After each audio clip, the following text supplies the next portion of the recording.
guys, I'm Jared with Stryker Boats, and today we have a brand new 2022 Stryker RIB 320.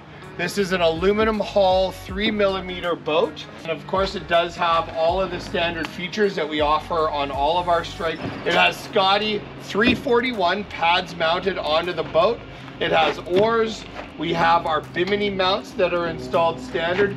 This particular model, the customer wanted a sit-down bench seat with a steering console.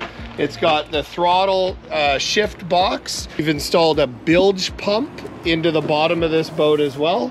It has a battery, shutoff is all installed within the seating area, and it's a beautiful double deck floor. Moving up to the bow, we've left one bench seat intact, so the customer can choose to use that or not. This is fully removable. And then of course it's got the bow locker storage area in the front. The boat does have 4 lifting eyes on it, so 2 in the front and 2 in the back near the outboard, which does allow you to use it as a tender to lift it up on davits. So yeah, this is a beautiful, super tough little ocean going or lake going vessel. Use it as your primary vessel or a tender, but this with the 20 horsepower, beautiful little package.